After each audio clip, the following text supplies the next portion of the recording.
Good evening, everybody. Welcome back to the Saints Network podcast. And Ash and I are feeling a bit confused. Yeah, but that's normal. We're able to be positive again, which is odd. We've nearly been doing the show for a year now. So if you guys are unaware, this is episode 29 of our weekly roundup post-football. We've also got a bunch of specials. I think we maybe have like 10 specials. Yeah. So this is like the 39th, 40th show we've ever done. We've missed a few weeks because of sickness and illness, etc. I'll touch on that in just a second. I would suggest it's mostly been quite negative. If you think about the second half of the season in the Premier League, and even to some degree the start in the Championship, it's been very negative, in fact. And today I feel like I can sit here smug as shit. It makes me really happy. I'm just actually genuinely really happy right now. Hi, Nathan. This is mostly because of who? Nathan Jones. He's definitely watching. This is mostly obviously because of yesterday's performance. We'll go on that. We'll touch on that in just a minute. But before we get into it, there's a couple of things, a couple of admin points, and normal stuff, of course, that you like to hear from your favourite YouTubers. First things first, please make sure you hit all those magical YouTube buttons for us. Hit the like button if you enjoy our content. Smash subscribe if you haven't already. Hit that bell notification icon if you want to be notified every single time we go live or drop new content in the future. You can also join us in Discord. You can shout the link in the video description below if you want to jump into Discord. It's relatively busy. It's busier than I expected it to be. Ash talks to lots of people in there all the time and I ignore you all. But lots of people talk about football in the Discord server. And I love that it's getting busy in there. If you become a member of the channel, there's extra areas in Discord and all that kind of good stuff. Discord also notifies you when we go live for our streams. It's normally a little bit more efficient, shall we say, than YouTube notifications. The other point to note is, firstly, sorry for last week. 2 reasons why we didn't do a show. The first reason was there was absolutely diddly squat to talk about. And actually, I will explain or elaborate a little bit further quite soon as to why I'm quite glad we didn't do a show. But secondly, this young gentleman to my left-hand side was quite unwell. Yeah, my bad. And the reason why I'm bringing it up now is he's still not 100%. He's still coughing and sneezing and snorting and farting and you know. Farting? Yeah. What? So there's a possibility he might have a little cough on stream. He'll push his mic away if he gets a chance to. I'm going to apologise for it now. Such is life. But my God, we couldn't not do a show after yesterday. Couldn't not. Had to. Oh. So I didn't travel to Charlton. My real life, my work and what have you is quite busy right now. So I'm typically not taking the opportunity to go to away games, and instead, if it's on TV, I'm sitting in my cozy living room and watching it at home. My father joined me yesterday because you were at work, and we watched the game. And I'm going to be honest with you, chat. I approached it quite apprehensively. Now, this is why I'm very glad we didn't do last week's show. Because I was like, well, what we could do for a show is we could sit here and look at who we like to bring in as a manager, right? And why do we think they shouldn't give it to Tonda? Very glad we didn't do that show at the moment because he's currently proving us all wrong. We'll talk about that more on that after later. After we've assessed the game, yesterday's game. We'll talk about the future manager of the club and the position and where we think it could, should, will go. I was apprehensive. It's a returning manager who we all hate in Nathan Jones. I think most people probably hated Nathan Jones. I say hate's a strong word, but you get what I'm saying, right? And I was like, I'm not confident. We're away at the Valley. The Valley has been an utter fortress for Charlton Athletic. In fact, prior to yesterday's game, they had conceded 4 at home all season. Yep. And I think it was 12 in general across the league. It might even be less. 12 across the league, and they'd won 18 of the last 23 at home, and they were unbeaten in that 23 at home. So they'd won 18 and drawn 5 in the last 23 home games. So, as Saints fans, you sit there and you go, we know cool, what's coming. We're in the shit here.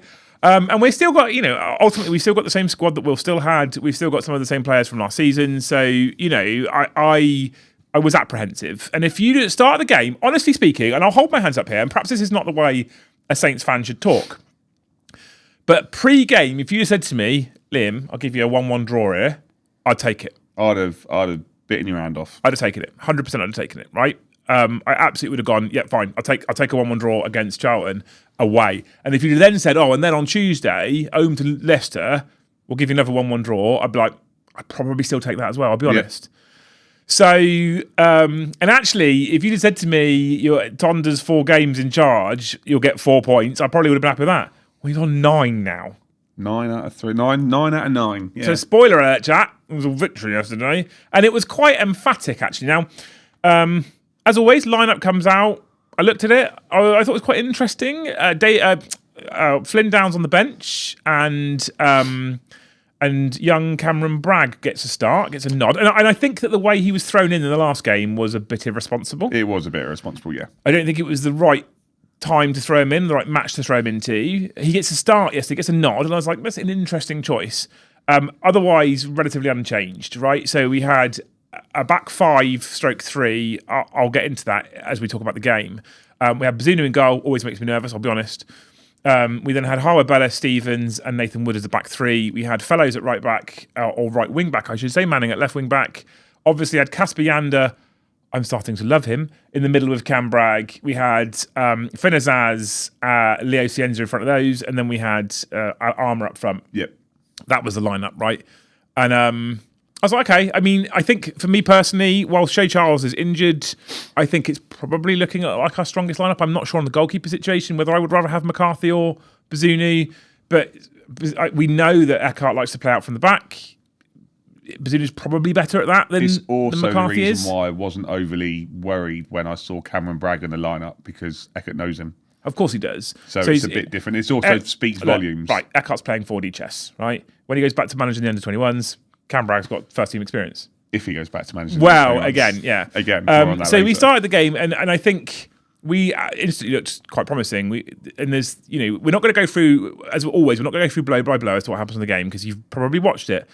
But at the start, for the first maybe 5 to 10 minutes, I was a bit nervous. We looked quite good, but we were missing good chances. Yes. There was Standard us. Yeah, there was a Yander chance where he probably should have scored. There was Azaz gets put through. He took a touch. He probably should have put it in the bottom corner straight away, or swung his foot through it straight away. And I was like, oh, please, no, Saints. Let's not do us, right? Because what we'll do is we'll miss 5 chances. They'll go down the other end, get 1 chance and score. And I think we've all seen that, right? I think we're all used to that. But it didn't stop. It didn't stop. Next, and I have to say, right, we'll get into why, but I found it difficult to pick a man of the match yesterday. I didn't. I did. I do think there is a slightly clearer winner than I'm letting on right now, but I found it hard because I thought so many players looked improved and looked better. Yes. And I think that things that we've complained about on the show over the course of this season specifically just didn't exist in the first half yesterday. So I've specifically called the title First Half Masterclass, because that first half yesterday, barring one problem, that first half yesterday was phenomenal. It was emphatic. It was ruthless. And I cannot... It was just relentless. I cannot believe... I don't know if this is just me, chat. I'd love to know what you guys are thinking. But I cannot believe what I watched. Because we are, in essence, watching the same group of players that have been on that pitch for most of this season. And what I saw us do was something that we haven't done all season, and that is a lot of the basics. Armour, I think, for me, and we'll look at the members' poll at the end, but for me personally, I haven't looked at the members' poll. I never look at it before the show. I like to be surprised by the show. Ash runs the poll. I then get surprised by who you pick in the members' area in Discord. For me, Armour was probably actually my man of the match. And interestingly, it wasn't because he scored a goal. It wasn't because he played as like a natural 9, because I don't think he did. He played more like a false 9. His creativity yesterday, his off-the-ball movement was good. His creativity was phenomenal. But why was his creativity phenomenal? Everyone was running. Because he had runners all the time. And it was. No, we'll talk about the goals in a minute, but as you mentioned, I was at work and I said it in Discord itself. So I popped upstairs into my office and took one look at it and was like, oh, okay. Went back downstairs. We're 1-0 up, 2-0 up. That won't last long. Come up 10 minutes later. I think I nearly fainted. But you said it was right. It was just relentless. They just didn't stop running. Someone said the other day, I was having a talk to a Charlton fan yesterday, and they said, was it that we were so bad or was it that you were so good? And I don't necessarily think that. I think Nathan Jones got it tactically wrong. More on him later. That's Ash's favourite phrase, by the way. It is my favourite phrase. More on that. I don't know if you listen, get a little tally chart, right? And every time, or get some like vodka. Every time, take a drink. Take a drink. More on that later. Utterly shit faced by the end of the show. It's in the show notes, and 9 times out of 10, Liam ignores it.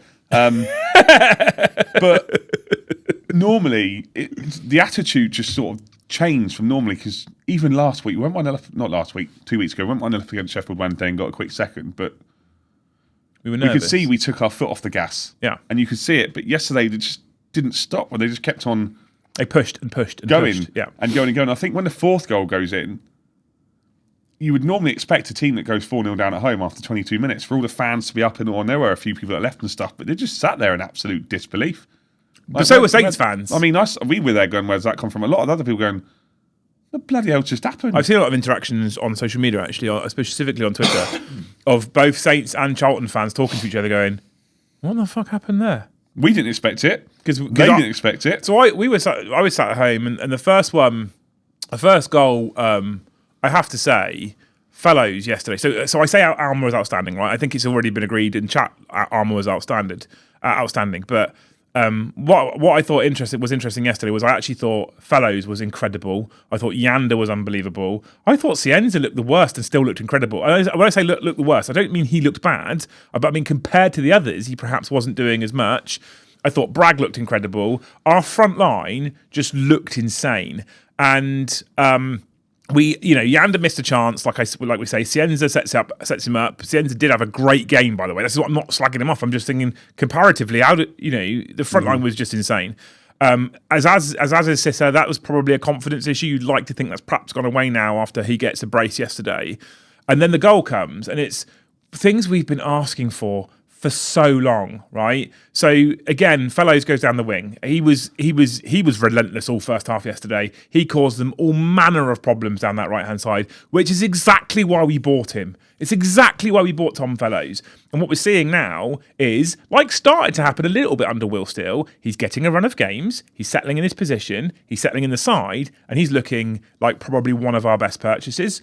Obviously, Cienza goes without saying. Yander is, a couple of weeks ago, fans were up in arms about how dreadful Johannes Spor's recruitment was because of Damien Downs. But you also have to remember that he bought in Fellows and Cienza and Yander. Okay, Kouashi's got a way to go to be first team all the time. I think he's got a lot of promise. Downs, I will talk about him later in the show. There will be more on him later because I have my own opinions there. But the core of the players who are playing right now, who have been brought in, I think are phenomenal. And I think Fellows caused them real problems. And what he did for that first goal was he basically went towards there or thereabouts the byline. We didn't see him cut back on his left foot. He just whipped a ball in. And I have to say, after not being the biggest fan of him this season, Manning went, that's mine. He was not losing that, How he got there, I don't quite know. He went, that is mine. And then he went and bang, and straight in. And I was a bit surprised. I didn't think he was going to make... Because Manning's not the biggest player in the world. How he got to that header and made it, I think even Charlton's defenders went, what happened there? And it goes in off the bar, right?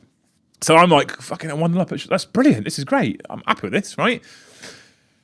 Shortly after, a bit more play. I think it's Cienza feeds at Armour again. Yeah. And this is what I loved yesterday was the interplay between Cienza, Armstrong, Yander to a point, and Fellows, and actually Azaz at points, was very impressive.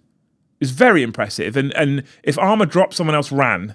And I liked it. So what happens then is Cienza plays Armour through.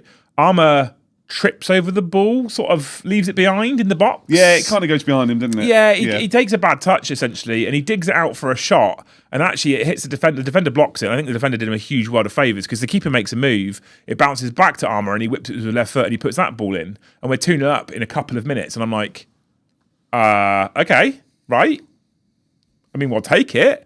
But again, it's one of those things, like 5 weeks ago, he fluffs that first shot. What happens? It bounces off. Right. Yeah. The ball goes somewhere else. Yeah. The rub of the green's not going our way.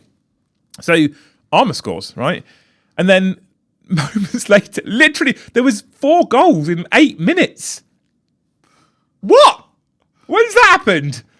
So moments later, Armour picks the ball up in the middle of the pitch again, and he plays a beautiful through ball because he's got runners. And this goal for me, the third goal, Kasper Yander's goal, in my honest opinion, epitomises yesterday's first half performance. Agreed. If you get the chance to watch the through ball when Yander runs in on that goal, and you can zoom out, and there are a couple of videos about on social media where you can do this, you can see it. If you zoom out and watch, right, this epitomises it. So he gets fed that through ball. He goes on a run. He gets fed that through ball. It's a beautifully weighted through ball from Armour, who knew he was our best creator. Like, what a through ball that was. Yander runs onto it, doesn't have to break his stride. It's literally inch perfect. It's a ball everyone wants to run onto. Okay. Yander's through on goal. Still got a lot of work to do, right? If you zoom out and watch, over his left-hand shoulder, coming into the 18-yard box, about half a yard behind him is Leo Cienza, right? Yep. He's running in. Just behind him is Finn Azaz, running in. And we're used to watching a player take the ball on and everyone else kind of watch him and go, go on, lad, that's well done, mate. Go on, mate. And this time you have people powering in behind him. Now, what's most important in that particular circumstance, in my opinion, is Leo Cienza. Because that keeper will be seeing Yander coming in towards him with the ball, but he knows Leo's there. So if he commits to Yander, just slots it in. Yander just squares it, right? And Leo's got an open net. So he can't commit. So he can't close the angle. And he can't close the angle because some fucker is running in support. Not even necessarily expecting to get the ball. He's just running in support. And so the keeper goes, well, I can't close because if I close, I give him a goal. So I have to hold. Mm-hmm. And because he can hold, Yander can slot that ball in the bottom corner. And that, I think, is where we've been missing key fundamentals all season. Support running, moving into space, through balls. Unbelievable. Unbelievable that was. And at that point, I was like, fucking pinch me.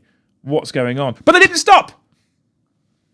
And then a player who has had a quite a lot of abuse. So we said challenging start. Yeah. A lot of people have suggested Middlesbrough have ripped us off with him. And I'm not, for me, honestly speaking, the jury's out. But Finn Azaz, the second chance he gets given doesn't bugger that one up. It's quite a smart little touch. It's a lovely little touch. He rounds the keeper and slides that home. 4 goals, 8 minutes.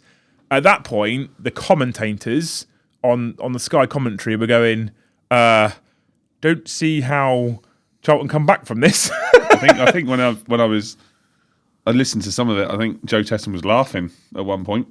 Mark's just said there, like Spitfires coming out of the sun. Yeah, Literally. well, Cam says Adam Blackmore suggested best movement up front since Pele, Mane, and Tadic. I would agree. It was the interplay was good, the support running was good, the fast one-touch passing was good. Azaz rounds the keeper, puts it 4-0. Moments later, I say moments later, it's about 20 minutes later, 15 minutes later, he gets another goal. He bundles it in the back. Again, the ball gets whipped in, he bundles it in the back post.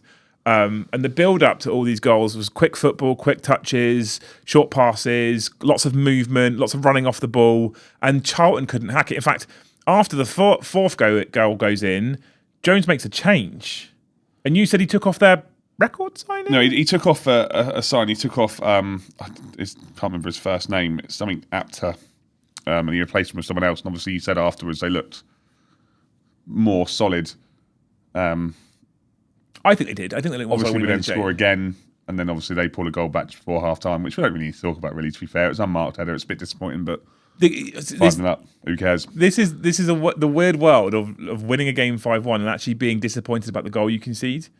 Because it was a nothing. It was lazy defending, essentially. A free header towards the back post from a set piece. We know Charlton are dangerous from set pieces.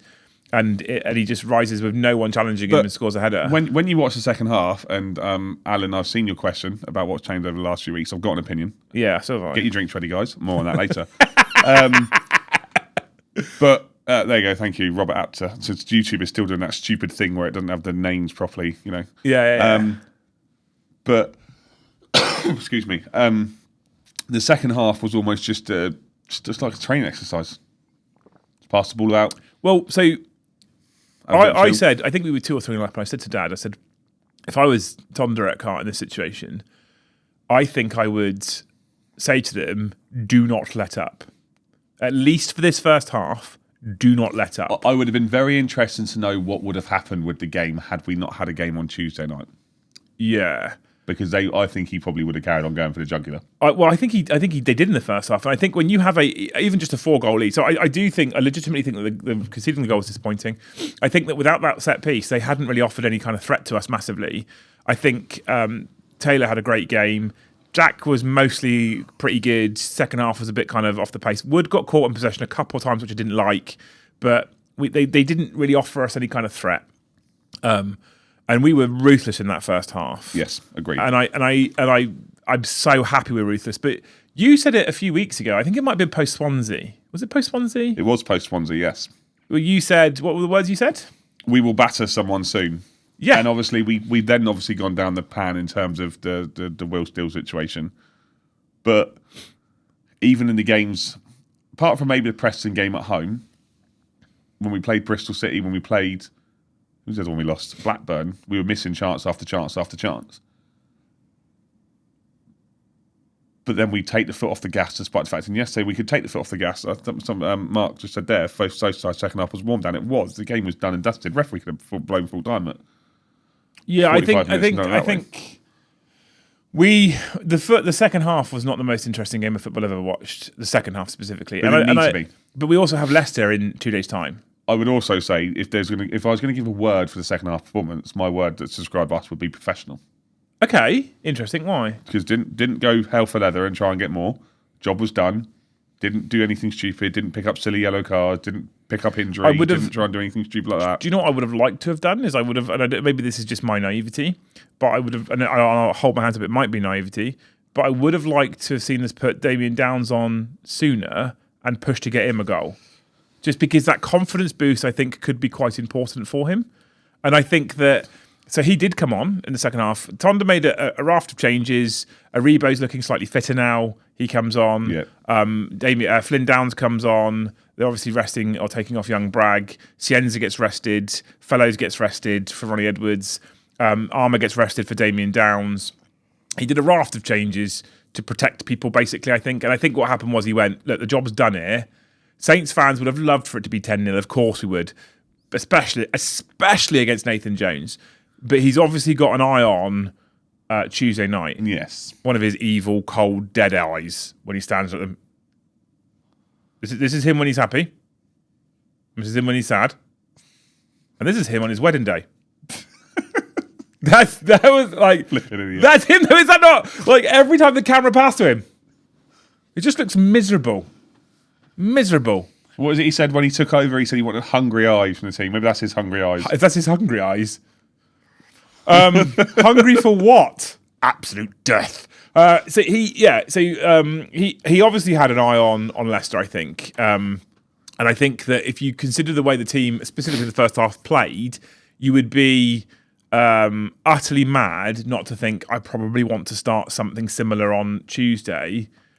If they're playing this well together and creating this well together, I think that's something that we should be looking to implement on Tuesday, which I know you've got opinions on Tuesday's game, yes, which we'll get to, obviously. It was an utter delight dicking the best manager in Europe. Statistically the best manager in Europe, yep. It was an utter delight dicking him. I will, however, go on record and say fair play to Nathan Jones. I watched his post-game press conference for Charlton, and he spoke very highly of Saints, and he spoke very well, actually, about what they didn't do and what we did do.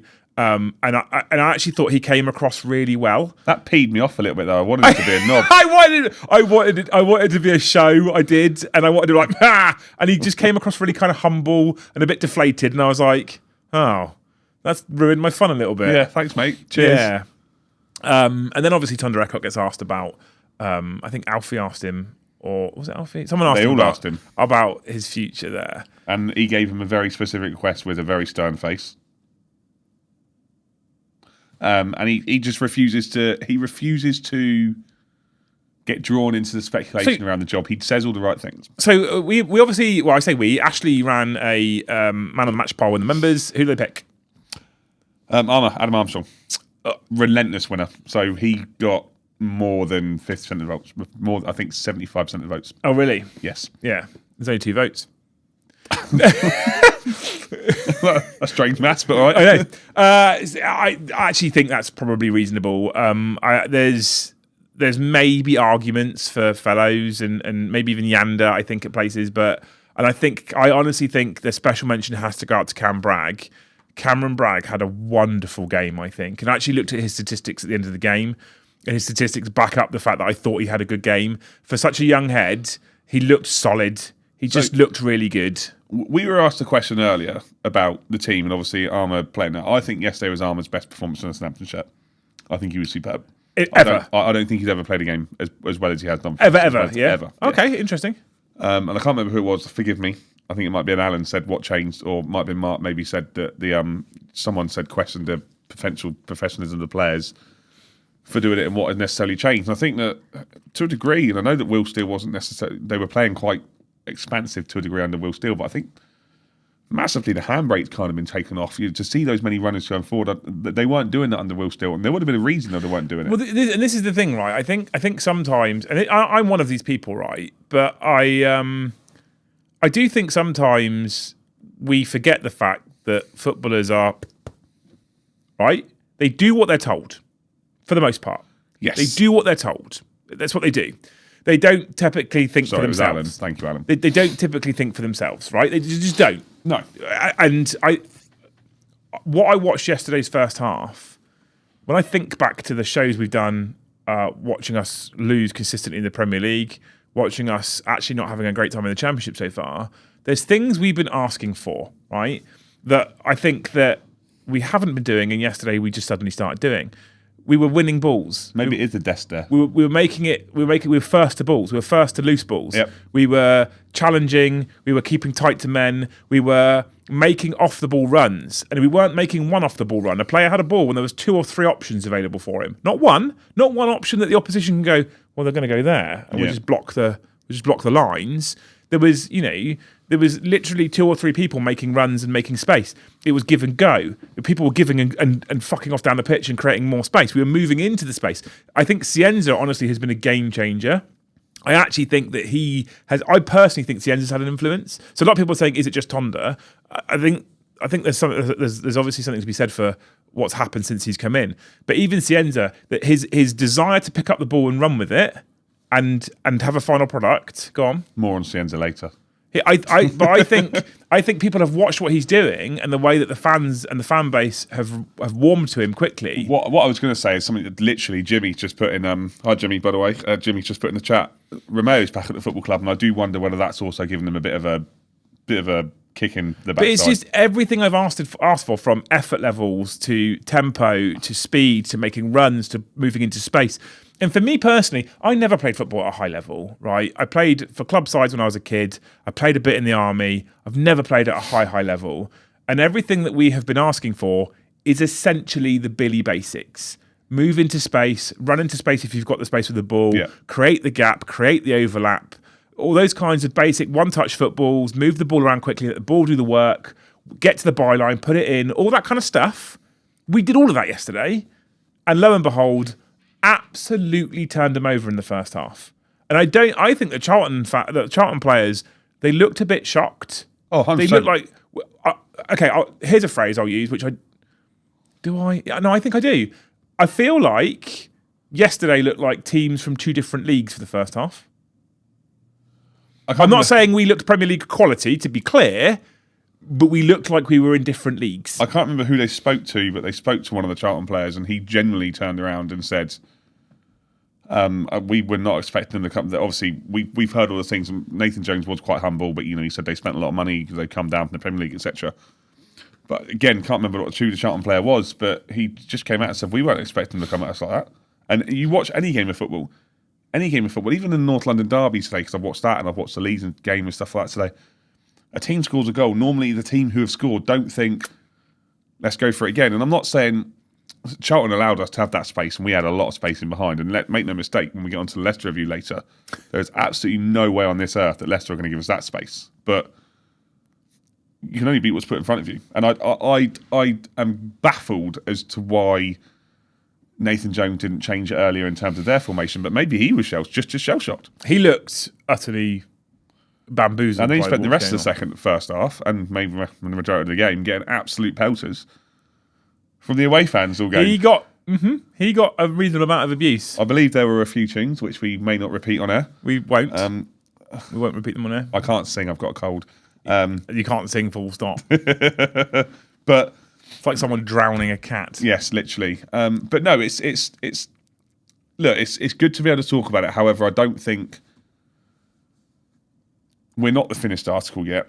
And I said to you yesterday when I think we were 4-0 up. I said the problem is I still don't feel convinced. Right. So this is the thing. I saw this on Twitter as well. I saw a lot of people when we were 3-4, 5-1 up. I saw a lot of people on Twitter saying, why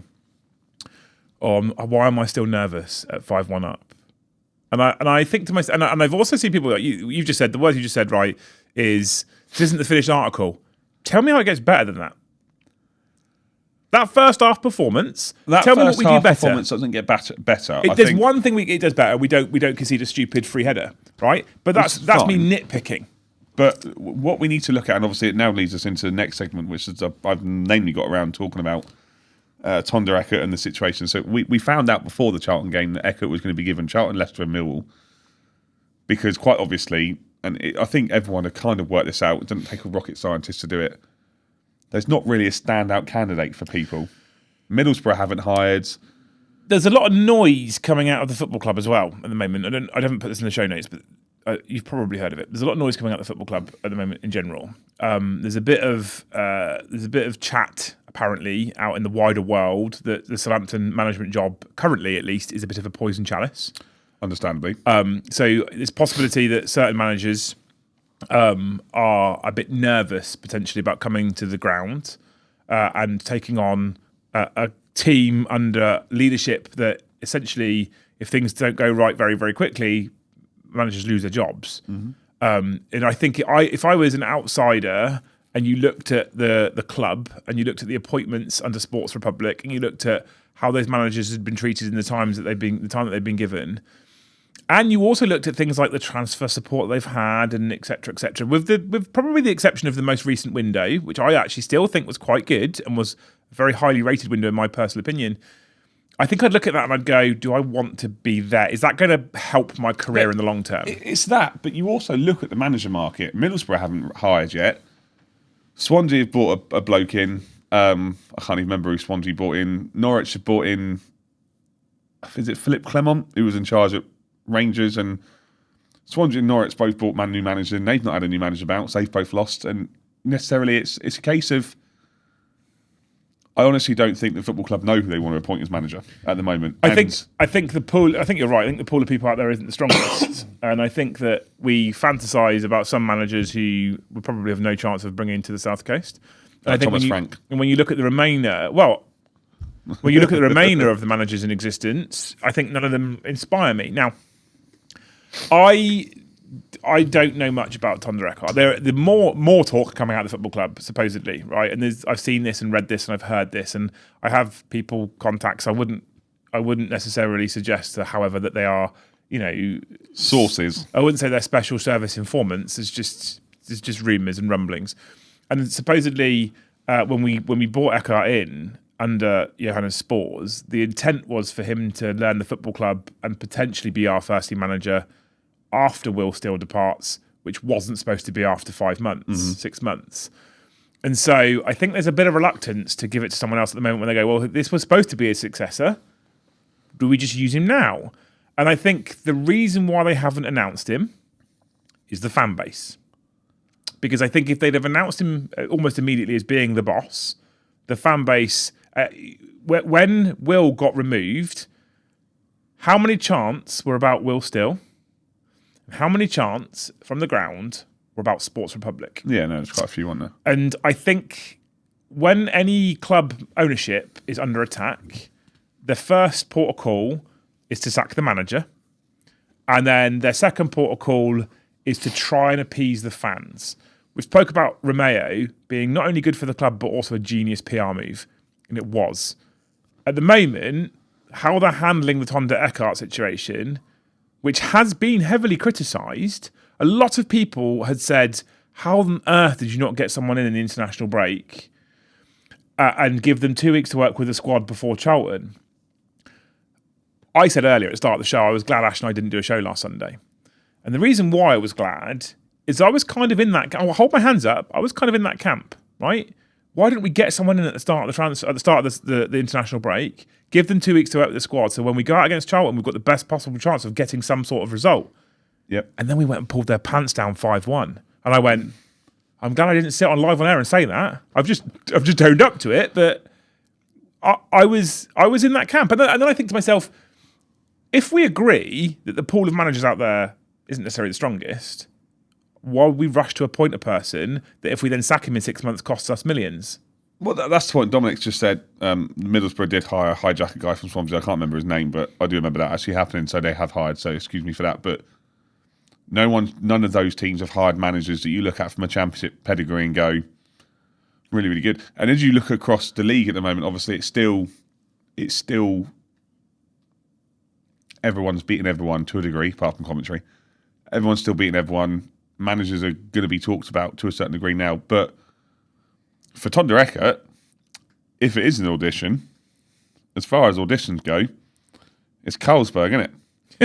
Like literally. It is Carlsberg. Other brands are available, but he is. Look. I'm trying not to cover it now because I have seen that we've had someone throw a little bit of money at us with a question about the situation. Well, is it worth me reading it out so that it's relevant? I think so. Yeah. Give me a second to get to my fan funding. Oh, Yeston also gifted a Saints Network membership. Thank you, Yeston. You're a hero. Matt McManus chucked us $5 and said, if we play like that against Leicester on Tuesday and win, would you welcome Tonda with open arms or get someone else? See, the problem is there, and we discussed this briefly on the way over, because we don't talk too much about it, because otherwise we'll have nothing to talk about on stream. If we go out and beat Leicester on Tuesday, draw against Leicester on Tuesday, put in a good performance, etc., because I think a draw isn't necessarily a bad result, you're going to be getting to the point where you're going to have more people to argue against the idea of why we shouldn't appoint him. So when we've had it before, and we've seen it, we had Stuart Gray took over and was awful, Steve Wigley took over and was awful, Sellers took over and was awful, Sellers took over again and was awful. Simon Russ took over and, okay. Average, he didn't do terribly. He didn't do the worst job in the world, but obviously he was given a very hard situation to do. He was, yeah. I feel sorry for the task he was given, absolutely. Let's just say, hypothetically, and it is hypothetical, because Leicester are a very good side, in probably a bit of a false position like I would agree we are at the moment. Let's just say we do beat Leicester on Tuesday. Or we draw with Leicester and go and meet Millwall on Saturday. What more can he do? So our old man said on Saturday, if we get 3 points versus Leicester on Tuesday, surely he's got to be given the job, was the statement he made. And honestly, I don't think I can disagree with it. I think that the fan base will always want a bigger name. Of course they will. But at the same point, you also need to be very, very careful, because that fan base could turn around and go, I want this person, I want this person, I want this person. And someone else could come in. And as Ian said, maybe sometimes, and I know we've done it as well, but sometimes the answer can be closer to home. Well, he was put in charge. We played a poor QPR side, a poor Sheffield Wednesday side, and a decent Charlton side, to be fair, albeit they came up from League One last year. And at the moment, he's won all three. He's the only manager who's got 2 gold leads in his first 3 games in charge and 3 games in charge in the last ever long, since Russell Martin was obviously in charge. And he is. When was the last time we had a new manager bounce? It was 3 wins. Exactly, and that's the point. And he said you can only beat what's put in front of you. So the only criticism that I would have, and this is me clutching at straws, we've not been 1-0 down or 2-0 down in a game, or 2-1 down in a game, or 1-1 needing to win the game or going to win the game. We've not been able to see how he can impact a game from the bench, for example. I'm going to be slightly controversial here. I would almost like to see us go 1-0 down on Tuesday, just so I can see how he responds before I go, yeah, give him the job. And if we go 1-0 down and he doesn't panic and he manages the game and he pulls it back to a draw or we get a victory, at that point, I think, what more can you ask from the guy? I think that there's a lot of things that you need to look at as well, though, because even though I think that we will get onto Leicester preview, obviously, at the end, as well as the Millwall preview, but it was a bloody big call to put Cameron Braggan, from the start yesterday. That's a big call. It is a big call. No Joe Rebo. Especially over Flynn Downs. No Joe Rebo, no Flynn Downs. Barnaby Williams wasn't anywhere near the bench. That's no Madski. These players who aren't being considered to a degree, and he's made the call and he's got it right. It was a big call to take the front 3 off against QPR and us get battered for half an hour, but it worked. He's managed to get a tune out of Taylor Harvey-Bellis. What's going on with Flynn Downs, for example? Flynn Downs, if I'm Flynn Downs and I'm sat on the bench yesterday, I'm fuming. If I'm Flynn Downs, I'll be honest with you, if I'm Southampton, I try and fuck Flynn Downs off in the January transfer window and swap him with Ward-Prowse. But he gives me the impression of someone, Will Steele gave me the impression, and we kind of saw it at the start of the season, as a bit of a panic. We're losing, let's throw a few subs on and try and move a few people around and see what happens. But Tom Reckett gives me the impression of someone who's just very calm and composed in his job. Will Steele, one of my biggest criticisms of Will Steele is that he didn't seem to have any in-game management. And when we were losing, it was a case of throw on forwards and see what happens. Yeah.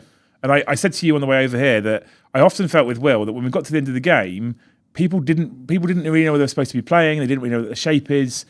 I feel like under Tonda, people know what they're supposed to be. People know their roles. So we've even talked about what's changed. So people have asked us the question, what's changed, right?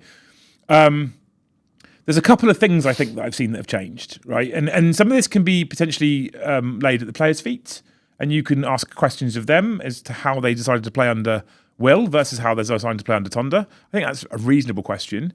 I definitely think their tempo is slightly higher. I think their kind of engagement is slightly higher. Their effort seems to be a little bit higher. They're working for each other a bit harder, right? Which is good to see. I don't know if I would put that down to him. One of the biggest things, two biggest things I've noticed is off the ball running and moving into space, which we've covered already. But the other thing as well is I've said to you guys, you will have heard this from me a lot this season so far if you've watched the show all season, that I hate 5 at the back as a system, right? And strictly speaking, we're playing a 5 at the back system. Yeah. But I don't think we are. One of my favourite things to do, and I speak to Ian at the football at home, I like to look at the big picture. I like to zoom out a little bit and sit in the helicopter view and see what's going on with the wider formation. I love that kind of strategic tactical play. I love watching teams that drop into a 5 then push into a 3, and I love that kind of stuff. I'm honestly fascinated by it, right? Although it's 5 at the back, what we've seen in the past with 5 at the back under Will is a complete lack of options in the midfield because of the way the wing backs are sat quite deep, right? And so if a wing back goes, there's just kind of no support up there. What I'm witnessing at the moment, I think, and what we also saw, is we would see the 3 centre backs which were quite cramped, almost in each other's way, I would suggest. And right? in a straight line. No one was trying to break the lines, were they? Now what's happening is those 3 centre backs are spread out a little bit more. So you've got Jack on the right, you've got Taylor on the right, Jack on the left, and you've got Wood in the middle. And they're basically a back 3 at the moment. Yeah. And we only really have the wing backs back if there's a break. Otherwise, Fellows spent most of his time up the pitch. And actually, so did Manning to some degree. And the second you create that overlap and you've got an Azaz in there or a Cienza in there, and then you've got that triangle that you create, and if you played football for years, you would have known fucking triangles. And you've got Fellows and you've got Azaz and you've got Yandor, you've got Bragg and you've got Cienza and you've got Manning, and you create that triangle, you create the opportunity to create space. And then you have Armour that drops in and one of those pushes up, and that triangle keeps moving. And we haven't been doing that. And I think what he's done is I think he's actually taken those wing backs, they're wing backs, but they're not. They're playing further up the pitch. That then gives people like Stevens and Taylor Howard-Bellis space, and they play better in space. Because what we have seen on a couple of occasions is 2 centre-backs too close to each other, and one of them doesn't go with the runner, probably because they both think, it's his job. Mm-hmm. Yeah, that's exactly right. Especially when you talk about zonal marking, and I hate zonal marking, but that's what people do. And so someone would go, and you can see the 2 of them going, well, was I supposed to go? Were you supposed to go? Well, actually, when you spread that back 3 out, at that point, when you have that distance, it's more obvious as to who goes with the man. It's much more obvious as to who goes with the man. So I think that's made a monumental difference. We've got more support in the mid-park, we've got more opportunity for triangles, and we've got more opportunity for interplay. And the centre-backs themselves are even, I think, doing or having a better time because they've got that space. And I think that's one of the biggest changes. What we're also seeing is if a centre-back's got a ball, right, in front of him, specifically Stevens and Howard-Bellis here, especially Taylor, is instead of going, I've got the ball, there's nothing on, so I'll pass it to my left. He's stepping into midfield. Mm-hmm. And then the 2 centre-backs are going, whoop, here we go. We saw him do that under our good old friend Russell Martin, and he was good at playing almost that quarterback role and sort of slotting things out. Cameron's made the point there. Sugawa would love the system. He would. He's not here. Let's move on. I just think that we need to... Look, it's... No, never in our wildest dreams, especially after that second goal went in against Preston, would we think that, we thought Will Still was going to get sacked, but would we sit here going, we're going to win the next 3? Not a chance. We have. I think that there's still a lot to be worked on. Having said that, we now sit here, it's 23rd of November. We're 6 weeks away from the transfer window. Will Still can come back in 6 weeks because Ross Stewart's fit again. Let me ask you a question as well, right now, right? And this is a question for you, chat, as well. This is a hypothetical question. It's never something that's ever going to happen, right? So get out your mind that'll never happen nonsense, right? But you are the board of directors at Southampton Football Club, right?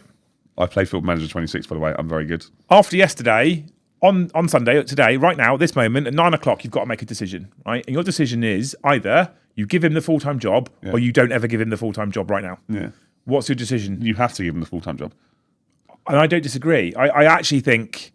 If he goes into an audition as anything, and he's auditioning for a part or he's auditioning for a job or doing whatever, he has not put a foot wrong. Lose to Leicester, beat Millwall. What about now? Yeah. Still give him the job? Yeah. So... Well, it depends on the manner of the defeat against Leicester, but I think so.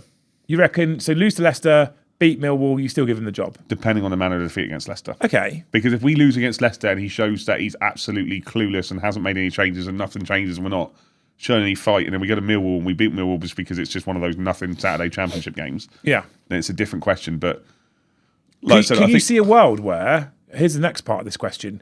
So Tonda at the moment looks like he might be a little bit of a diamond in the rough, a bit of a gem that we found, luckily, and we do this as a club. Yeah. Excuse me. I don't see a world now where he goes back to managing the under-21s. Well, that's in the show notes for later. Is it?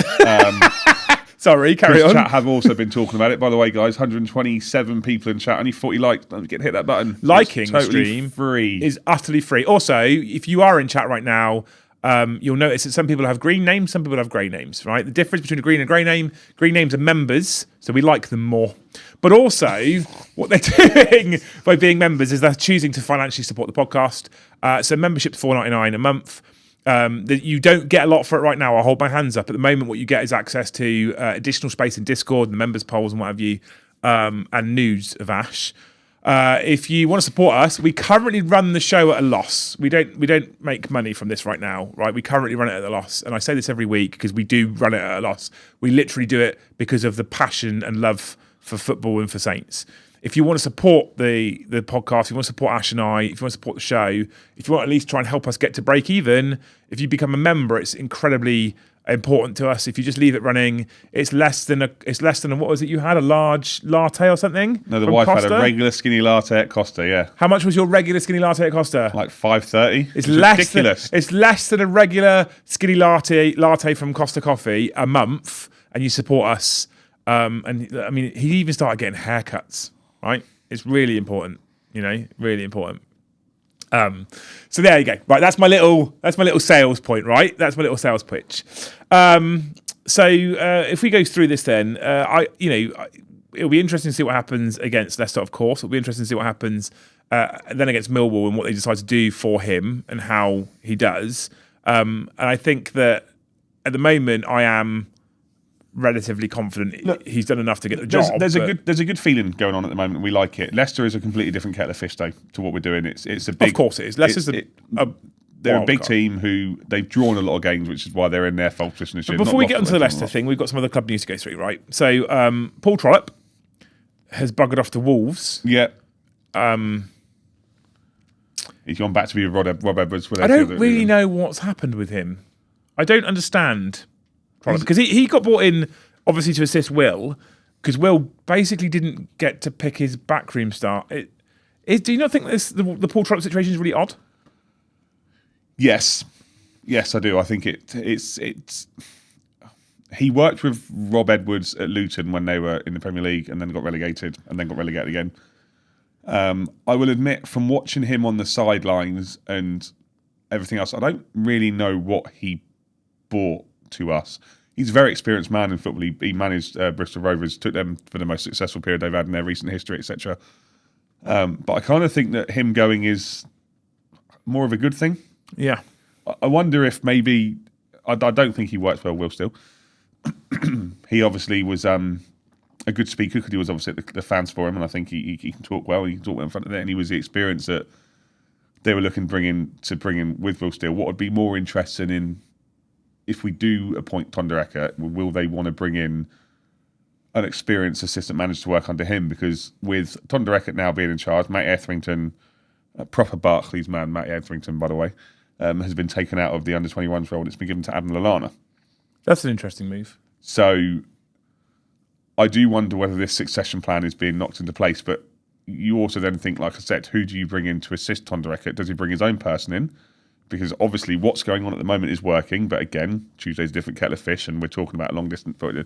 But again, if you're Tonda Ekert, you're the board. You think about potentially where we're going. We're looking at 3 games. We've won 3. We've now got 8 games until January, which, on evidence, you suggest we will be competitive in. Well, you'd like to think we've been competitive, but potentially pick up results in a fair few of them. What does the squad need realistically? The goalkeeper piece, he seems to trust Bazunu a lot, and I don't think he massively put a lot wrong yesterday. Didn't really put a lot wrong against Sheffield Wednesday. Made some good saves. He just needs a striker. I still think the keeper situation is a slight problem for me. I'm not. It's one of the very few areas of the pitch where I'm not confident. I do think that if Fellows, Azaz, and Cienza are supporting Armour like they were yesterday, and Armour stays fit, I don't even think we need a striker, honestly. Just bring Ross Stewart back into that mix as well. Having said that, and I will say this right now, just very quickly to backtrack on a point slightly, we also have to be very careful. Well, not careful. We're saying here, if he does win the next 2 games or one of the next 2, realistically give him the job. Doesn't necessarily mean it's going to go well, though, guys. He might be out of a job in 3 months because he might end up turning trash. Of course, or the players absolutely. might do what they do. But I don't see a world at the moment where Ross Stewart gets back on the starting lineup. I don't think there's a world in which Ross Stewart gets back in the starting lineup. But when I look at that bench, and I do feel for Damien Downs, taking Damien Downs out off that bench and having a Ross Stewart or a Cameron Archer back on that bench just gives you something a little bit more. We saw flashes of Cienza, Armour and Archer working well together. And I think that if you've been given the runaround and your legs are gone, and then suddenly you're getting more people being brought on and you're getting Ross Stewart coming back into that, look, there's so many permutations that we can look at and go, this player can come in, this player can come out.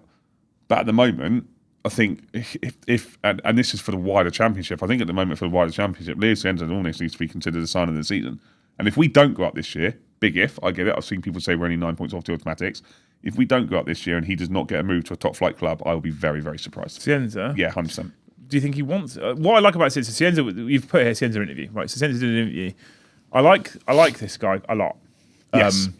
He's warmed himself to Saints fans very, very quickly. He's talked quite a lot about being lucky to be at this club and being happy to be at this club. And maybe if we'd have got promoted, he wouldn't be at this club, which is interesting. And of course, footballers do the PR piece, but Cienza's story is very different nowadays. Very unique to a lot of people, to a lot of footballers' stories. And there is a world in my head, which doesn't necessarily mean it's the strongest world. There's a world in my head where a little monkey playing the 2 tambourines, where he literally has the opportunity here. He has the opportunity to become a Chelsea Gianfranco Zola, an Arsenal Thierry Henry. He's right? also in the latter part of his 20s, so if he gets another move, it's going to be probably one of his last. Yeah, of course. So what I'm saying is, there's a world where he could be utterly adored by this club. And money, right, Alan, you're 100% correct. Money does talk. But I'm getting a different vibe from Leo.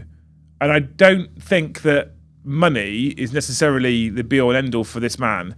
So I think that potentially if 2 big clubs came in for him, he's one of the very few people where money might not be the decision maker for the 2 big clubs that come in for him. And I think clubs are going to come in for him because he's just looking wondrous. That being said, we've still got your Jay Robinsons and people like that can perhaps be back up to Cienza.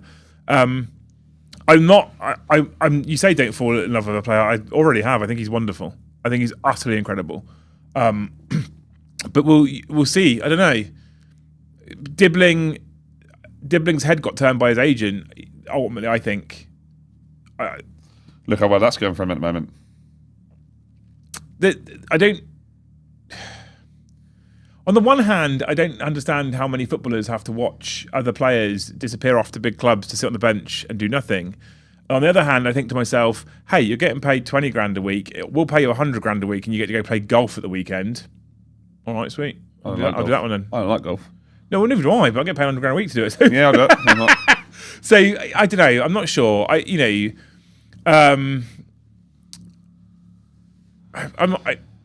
Who knows? There's a world where he could really endear himself to fans, and he could become one of those club legends.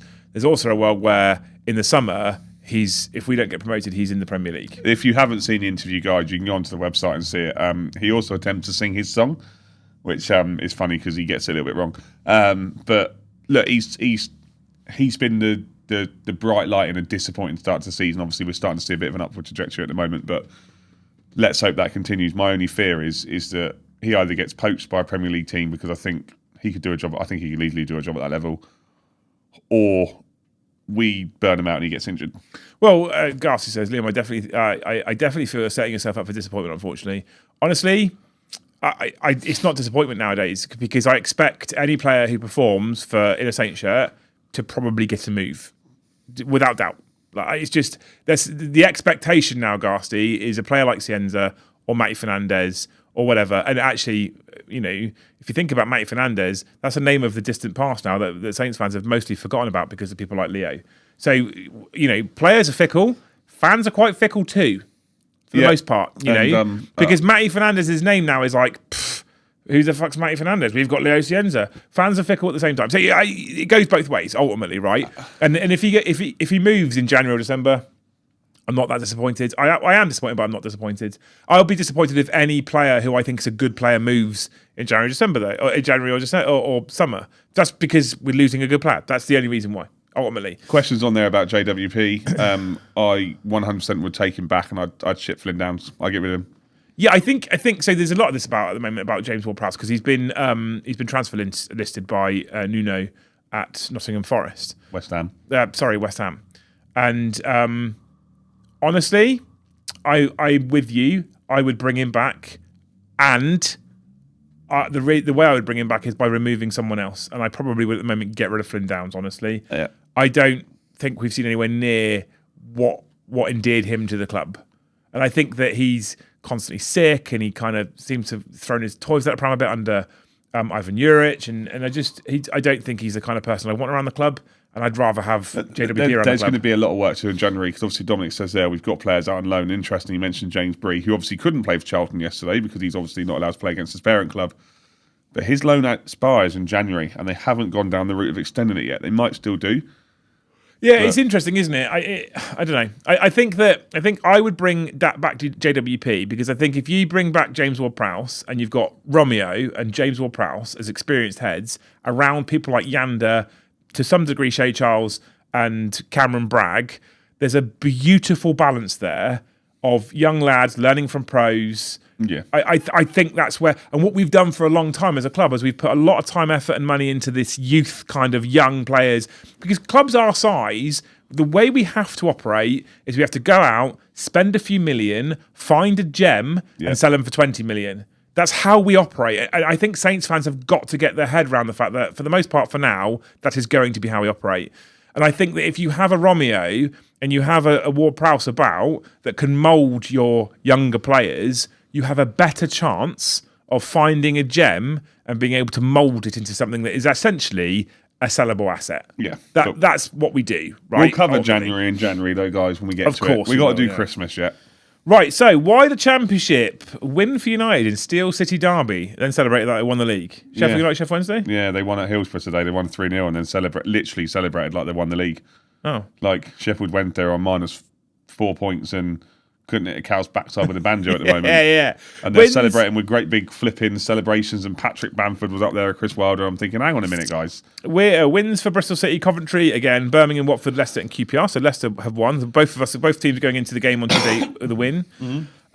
That's interesting. The Premier League's been all over the place today as well. So Arsenal got another win. Well, they battered Spurs. Spurs were dreadful. Yeah, well, interesting. So we'll talk about that in just a second. Liverpool lost. I think City lost ground. City lost, they've lost to Newcastle. So at the moment, it's arguable the Premier League's in Arsenal's hands to yet again throw away. But they're looking. Arsenal looking very, very good. The reason why I want to bring up the Premier League is specifically because of that North London derby, because I was listening to Talkshite on the way over here before I picked you up, and there's Tottenham fans calling for Thomas Frank's head already. Yeah. And so when people are out there, this is what gets me, right? People are out there saying, don't hire Tunde Ekert, we need to get a big name. I think it's largely irrelevant at the moment. I think it doesn't matter. A lot of the distent for so obviously this whole Spurs situation has been, it's always a flipping circus for them, isn't it? But they were literally about to sign Eberici Eze, or wanted to. Then obviously he's an Arsenal boy through and through, so he went and joined Arsenal, signed for them, scored a hat-trick against them, and the player they signed to replace Eberici Eze started on the bench today, came on and was awful. Take a breath. And I mean, I watched it. Richarlison, if you've not seen it, Richarlison scores a goal in that game, and I hate the player, but his goal is absolutely superb. But Spurs were absolutely dreadful. And I know it. I don't count it as a derby now because they play each other twice a year. It's boring, but they were just not ready for it. The reason why I asked this question is: do you think fan bases call for managers' heads too fast nowadays? Of course, 100%. You can get any team. You could bring in.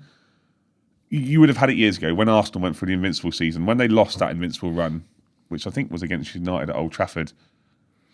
There would have been someone that went, Wenger needs to go.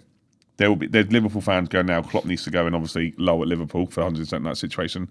And there are people out there, a manager comes in, he takes over a football club, he wins a game, loses a game. When he loses a game, they go, get him out. Fans are fickle. The wider world of social media adds to that.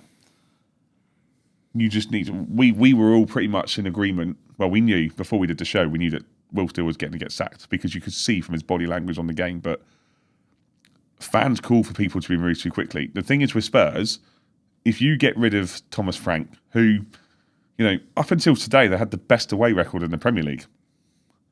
So they've obviously had a bad day. This is my point. They've had a bad day. He's got it wrong. Okay, fine. Then they're calling for him to be sacked already.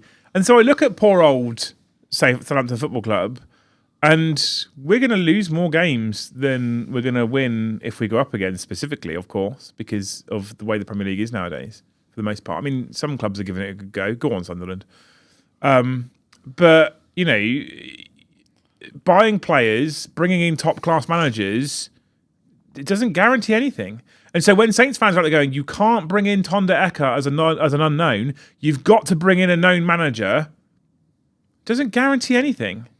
It doesn't, though, does it? Again, I think Tuesday's going to be a big, interesting one to see exactly how Ekert sets up, especially against an experienced manager like Cifuentes.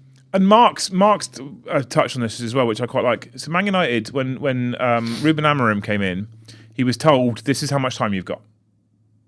So there was times last season after Amorim came in that Man United fans were calling for his head. Yep. And now look what's happening with Man United. Well, they play tomorrow night, don't they? That'll be interesting. But look what's been happening to them. Yeah. They've been playing back. They're on the improve curve. Yeah, it's amazing what happens when they spend like £500 million. Well, you say that. Liverpool. Well, that's Cameron's just. Is it Cameron? Cameron's just made us play. Slot won the team with Klopp's team. Klopp's won the league with Klopp's team. They got rid of. Well, they didn't get rid, but they lost Alexander Arnold. They sold some of the players. They sold Diaz. They sold Nunez. Players who worked hard and knew the league inside and out because they've been here a long time. And then they brought in, and I know Isak knows the league, but just put £125 million price tag on him, and he's going to feel the pressure. Florian Wirtz. Well, yeah, when you spend close to £250 million on two players, we spent £375 million on three players. So it's So and this is what gets me. Spending money on players doesn't guarantee victories. Bringing in well-known managers at the moment, Ash, would you rather have Tonda Ekert in charge or Ange Postecoglou? I never want Ange Postecoglou. Right, but who's the bigger name in management? Obviously, yeah. This is my point. A big name doesn't mean success. Ange is too Russell Martin. Like, he will not change his style of football. But my point is, I obviously picked an extreme there because he's out of work right now, but he's a big name. Right, he's a big name in management. He managed at Tottenham. He went to Forest. They binned him off because he's doing a terrible job. He did a terrible job there. But he's a big name in management. Yeah. Does it mean that we're going to have success under him? Absolutely not. Would you rather have Tonda Ekert, who was our under-21s manager, or Ange? I think most people would say Tonda. And this is my point at the moment, right? Just because he came in as an under-21s manager, he hasn't got a lot of first-team experience. Some of the managers we bought in the past have come in with no English league experience. A lot of people said, Will Steele, no English league experience. Neither did Pochettino when he came in. Neither did Ronald Koeman. Neither did Ronald Koeman. Neither did Ralph Hasenhuttl. I will, at least to be fair, at least those players played at a high level, but they hadn't managed in England before. So when Saints fans sit there and go, he hasn't managed in England, he's not a big enough name, I fucking give your heads a wobble. Honestly. Ivan Juric is out of work now. He got sacked. Obviously, last week there was no football because of the Euros. England qualified with a perfect record and conceding none. Yeah, I watched some of it. They were already qualified, but yeah. Yeah, Scotland also qualified in what a game that was. That was very dramatic. I was watching it along with a lot of the Discord members. It was. I'm actually personally, genuinely, honestly, very happy for the Scots as well. Genuinely. Yeah, because they can go to a major tournament and embarrass themselves again. Yeah, there's nothing I like more than someone who's painted their face blue crying. We've then got Ireland and Wales to go up in the playoffs. Well, they got playoffs. I think Wales got a home draw Ireland away, or is it the way around? I can't remember, but the Irish one was absolutely superb. So they went to Hungary, and this is obviously the other Liverpool link because Dominic Soboslai was laughing when they were 2-0 up. And Troy Parris got a 96-minute winner for them to put Hungary to the playoffs. James says, think you're getting a bit carried away. Give it a couple more games. If we lose the next two, it's going to look a bit silly. I agree with you. I don't think we give him the job right now. And my point is, there's a lot of people on social. So my point, James, maybe I'm not getting this across clearly enough. But my point is, there's a lot of people on social media saying you cannot give him the job. You flat can't give him the role. But I don't know who you put in his place. Now, I don't think after 2 games, if you're unsure, keep him interim. Why jump? There's no need to jump. If it ain't broke, don't fix it. There's no need to jump. It maybe what they do if things are going okay. Maybe what they do is they keep him on a kind of rolling almost contract until the end of the season. If it's not broke, don't fix it. I agree with you. We'll give him a permanent deal when we win the playoff final. And if we lose the next 2 games, I agree with you. It looks a bit silly. I 100% agree with you. But what I'm saying is bringing in a big name doesn't necessarily mean success. So I would rather the club took its time because we haven't taken time over appointments necessarily before, and we've made some shit ones. And it costs us millions. It costs us money that could be spent on a striker and a goalkeeper. Yes. Aaron Ramsdale, by the way, didn't start. No, Nick Pope started. Pope started. So straight back out of the running. Yep. After Pope got an injury. Yep. But what my point is, to be clear, James, because maybe I haven't been clear enough. My point is, at the moment, people saying never. If you did an interview and your interview was what Tonder's done for the last 3 games, and people go, no, not a chance, you'd be a bit annoyed. Well, what if you've put 3 teams in front of me? I beat all 3 of them. Yeah. What do you want? And Cameron, just for the record, we agree international football is boring to a degree. Friendlies are pointless. However, not to a degree. I have put it in Discord, Cameron. You might not have seen it, and people kind of seem to be for it. We are potentially discussing covering the World Cup in the summer But just to do more shows, basically. Do more shows and cover the World Cup, and which is going to be interesting because I don't fucking care about international football, but I'll watch it for you guys. He has no idea about football. He definitely has no idea about international football, as in like people who players are and stuff for other teams. It's true. So it's true. Leicester at home on Tuesday. Yeah, let's talk about that. And then Millwall away on Saturday. So talk to us. Give us a 30 seconds on Leicester. Hard game. They're really pacey attack, dodgy defence, strong midfield. Can't play such a high line. Cifuentes has got them in a bit of a false position in the league. How well are we going to do against them? They're 10th. They beat Stoke. They beat Norwich. Do I think we're going to win 4 games in a row? No. I think it's going to be a draw. Okay. I'd take a draw. I'd take a draw. I'd take a draw right now. I think Leicester are favourites. Do they? What sort of defence do they play? High press, low block. What do they do? Do you know? They play high press. They play over high line, and they like to. Well, it depends who they're playing against. Cifuentes is quite a tactical. Excuse me, quite a tactical manager, but their centre backs are traditionally Wout Faes and a name you will recognise, Yannick Vestergaard. Obviously, Yannick Vestergaard is like trying to move an oil tanker. He's just so slow, so they do sit quite deep. They like to hit on the attack. So they'll press high, they sit deep, but their high line, they've got Mavididi, Preston Daka, Ansu Fatawu, Justin James. If they sit deep, then what we did on Saturday is a bit more difficult because what we did a lot on Saturday was overlap and then getting in behind. And if they sat deep, it's harder to do. But I've watched Leicester a lot this season. They do sit deep, but when they're attacking, Vestergaard and Wout Faes do Leicester like to hold possession. They're very much a team like kind of like Ekert. They like to They like to hold the ball, pass it around the back, and do all that sort of stuff. If we're patient, and I think the key to Tuesday's game is going to be patience, those gaps will open up. But we need to be patient. Prediction. I'm going to say 1-1. I'm going to say 2-1 Saints. Because they've got 2 very attacking fullbacks in Ricardo Pereira and is it Justin Thomas? I think they've got. And they like to get forward up the pitch. So if you can isolate Wout Faes and Yannick Vestergaard and potentially Harry Winks against the 3 of them, as in... I'm saying 2-1 Saints. All right, that's fine. Millwall. Away. So Millwall have had a very good start to the season. Very quickly, whilst we're talking Millwall, chat, get your predictions in for the game. For Leicester, please. We haven't done that yet. You chaps a bit of get your predictions in. Millwall sits 7th. Lost to that lot down the road yesterday, disgracefully.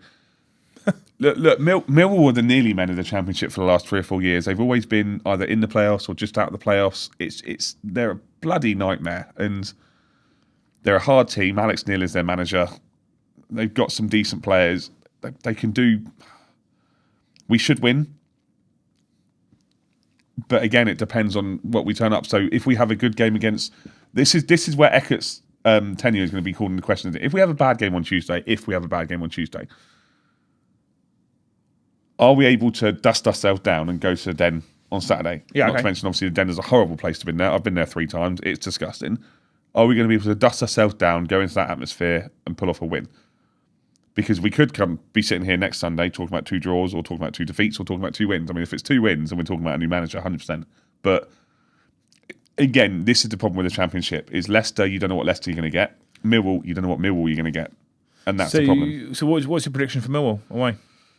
It's hard to say because we've got a game in between, but going on your gut that Tuesday's a draw, what's his talk for Millwall? I'll say, I don't know. I'm torn. I'll say 2-1 Saints. I'll be positive at this moment. I'll say 2-1 Saints. But they've got some players. I go 3-0 Saints. Millwall haven't got many people who are well known. They've got a striker, Ivanovic, who I quite like, their number 9, who looks quite good. I just think that we need to be very realistic, because whilst we're talking about football fans being fickle, and you're right, there are football fans that are fickle, there are also people out there that are going to think, well, we won the last 3. We're now going to go on a run of just win every game. We're not. And I think Leicester is going to be a very big reality check on Tuesday. I don't think you're right. So then the last question is, if you're correct, if it's a draw on Tuesday and a win, a slight win on Saturday, do you give him the job? I think if he wins one of the next 2, you give him the job. Okay, interesting. If he draws the next 2, you give him the job. Okay. Interesting. I don't. The problem is that there'll be manners of it. So if we're 1-0 down against Leicester and we equalise in the 97th minute with a I don't know, Managerial MASTERCLASS, which I would absolutely love to happen. Obviously, you feel better, but if we concede a 97-minute equaliser, of course, again, you say football fans are fickle. If we go to Millwall and we concede a 97-minute equaliser, people are going to be, I think it's interesting, isn't it? And I think it's interesting people talking about the way that Thunder, and I know he's not got a lot of experience. I know he's only been on the under-21s and he got brought in to manage them. And I think he was probably a succession plan that wasn't supposed to happen yet. But he's now, under Sports Republic, strictly speaking, our second most successful manager, because he's got 3 wins. You've also got to be... Because no one else has got 3 wins apart from Russell Martin. You don't need to be... So we were sat a point above the relegation zone, and we're now not a point above the relegation zone, obviously. You also... This is going to sound a bit of a stupid statement, but I'm going to come out and say it anyway because I'm feeling stupid. You don't always necessarily need to be absolutely fantastic to get promoted from the Championship. You just need to be consistent. Yeah. And that literally, it comes down to it. And it sounds really stupid. You just need to be consistent in performance. And if you can pick up 2 wins, lost, 2 wins, draw, 2 wins, lost, if that's what you're doing, then you're literally you're going to be in and around. We're 9 points off the automatics. And I know this is a stupid thing to be talking about because, we are talking about points. And our dad, I know our dad's watching, he's going to be going absolutely mad right now. We're only 4 points off the playoffs. And that just shows 3 wins and suddenly we're 4 points off the playoffs. And that's how mad. And if we beat Leicester, who have won out of the last 5, they've won 2, lost 2, drawn 1. So they're, middle of the road. Needs to be done. It's fine. Interesting. Ipswich aren't even just outside the playoffs too. Millwall just outside the playoffs. We win the next 2, we're going to be in the playoffs. It's mad. This division is crazy. And the Championship is crazy. The Championship's crazy to the end. So, the only certainty we've got is that Sheffield Wednesday going down. What? Sorry, Nick. Probably. We do have a couple more things to talk about. So thank you, Matthew Headaker, who gave 5 of the finest Saints Network memberships out. 6 new members tonight.